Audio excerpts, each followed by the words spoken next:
In the Horn of Africa sits Ethiopia, one of only 2 African countries never colonized.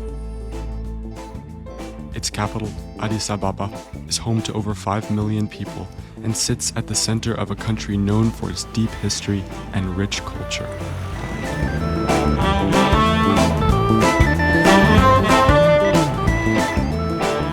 But outside of Ethiopia, no city has more Ethiopians than right here in Washington, D.C.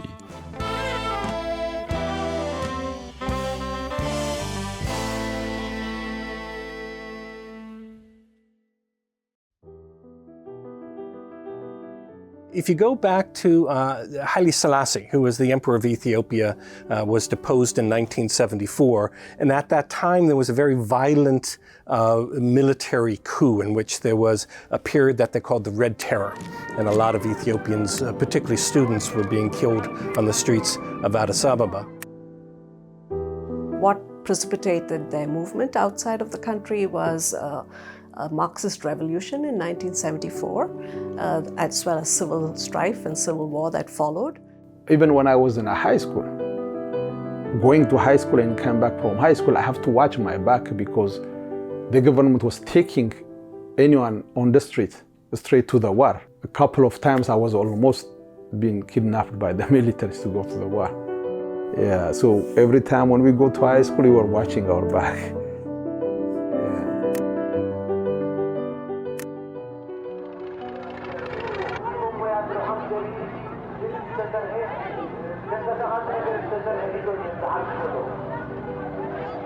And then in the early and mid-80s, there was a terrible famine. So all of these led people to leave the country. Initially, it was more of push factors than pull factors, but the 1980s Refugee Act allowed them to come in. And for immigrants the world over, who have heard about the American dream, the US is definitely a beacon. You'll find Ethiopians of this generation in Sweden and Germany and the UK, but many of them to the United States, sort of a disproportionate number to the United States. But also to some extent, there were some Ethiopians, not huge numbers, but there were already some Ethiopians in the United States who had come here to study. With so many Ethiopians coming to the United States, most of them settled in one place. There's a saying that Ethiopia has 14 states when I grow up.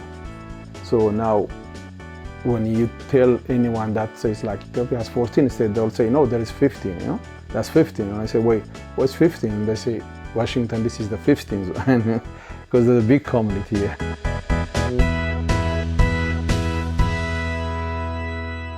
Whether you come with a student visa or any other visa, you have to have a sponsor that can support you while you're here in the United States. They can sponsor family members through the Family Reunification Program, and that's another reason why people have come. It started in Washington just because that's where the first kind of critical mass was. The first generation in the 70s that came here, they were largely linked to US universities. They knew people in Washington because they'd been involved in government. So this is where they came because it's where they knew people. My older sister and older brother were here already, so it was easier to come and join them as opposed to venturing to a different state. But once you had that infrastructure, then other Ethiopians, well, where do you want to stay? Well, we should go to Washington because there's churches there. The feast that we're celebrating today is one of the 4 annual feasts.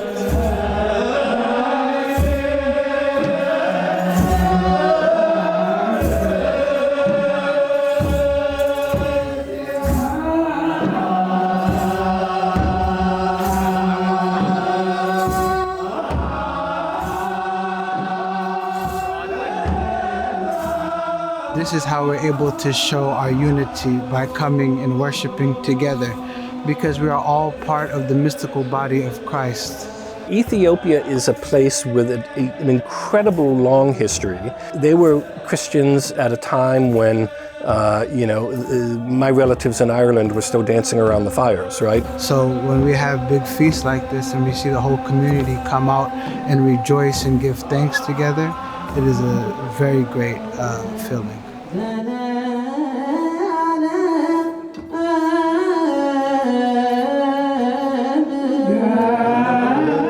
Though religion is a unifying force among Ethiopians, they still have their conflicts. Like any country, Ethiopia has divisions based on religion, tribes, region.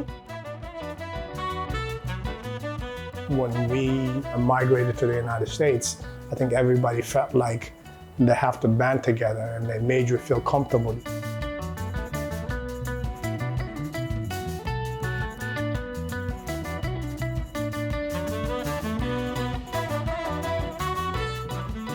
They need to band together for security, for solidarity, to keep their culture going. And they see themselves culturally as Ethiopians rather than the highly politicized diaspora.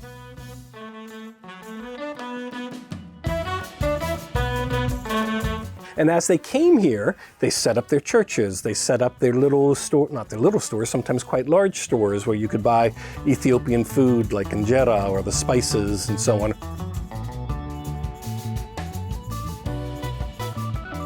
You go to a store, if it is an Ethiopian person working, everybody's trying to help you. There's always that camaraderie that we've had, regardless of who you are, where you come from.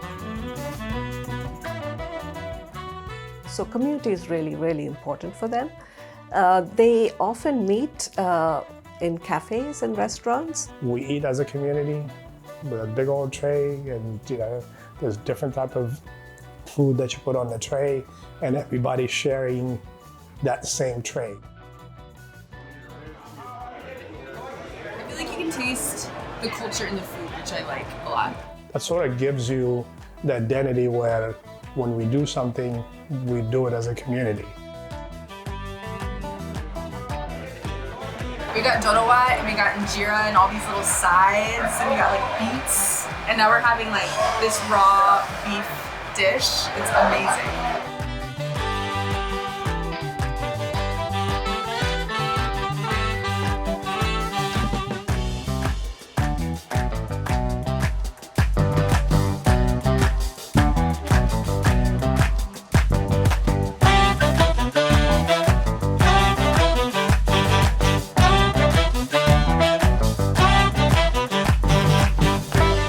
This Ethiopian festival brings the community together with food, art, and music. One highlight, the traditional Eskita dance, has been passed down through generations.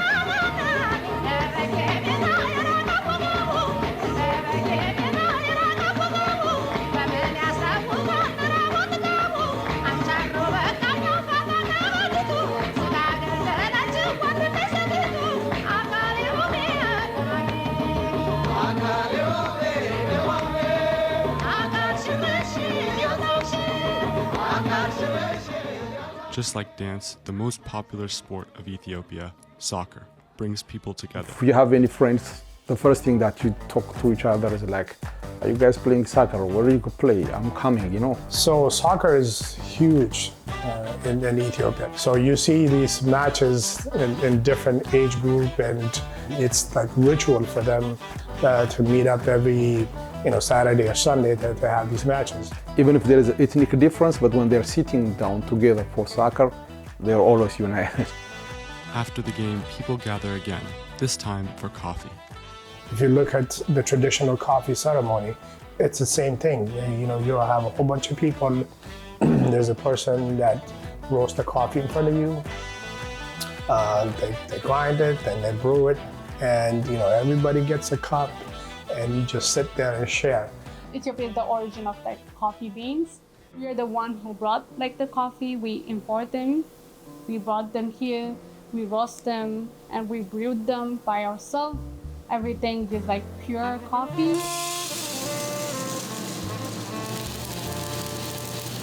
Almost all of the Ethiopians that you will know are sending money back to some relatives in Ethiopia because they remain embedded within larger family networks. And they constantly have to send money, support them in financially, emotionally, and it's pretty draining. If Ethiopians living in the diaspora to send $100 a month back is maybe something they can afford, it's a huge amount of money in Ethiopia. So the number of people in Ethiopia who are dependent on the diaspora was very, very high. Ethiopia does send back over $1 billion worldwide, right, back to the home country. I try to teach my kids as much as I can. I took them to Ethiopia for the first time. It's probably the best thing that I've ever done for them because my daughter looked at me and just said, you know something? Every place that I turned around, she said, I see people that look like me. Young people I've found, especially when they get to college, they want to reclaim their identity. They want to understand their heritage. It never dawned on me that, living or being born and then living in America, there's that sense of inadequacy, so to speak, in terms of your existence. Internally, we've never had a conversation how they feel about themselves, being a first generation of Ethiopians. From the looks of them, they're just another black kids. The only sad part is that we're not as strong as a community because the ethnic politics back home plays a big part. And when people come here, you can see we're not as strong as like Korean or Chinese or Japanese or the other communities. So hopefully that will get better. Unity. It's very simple. I think if we can embrace our identity as a one nation people, that would help us set the tone to our children where we're raising them in a household where you're saying, I'm from this and I'm this and I'm that. I think unity would be my hope for our nation. When you're together, united, you can move a mountain. But when you try to separate yourself and you sit on the corner and try to push the mountain, it's going to be tough.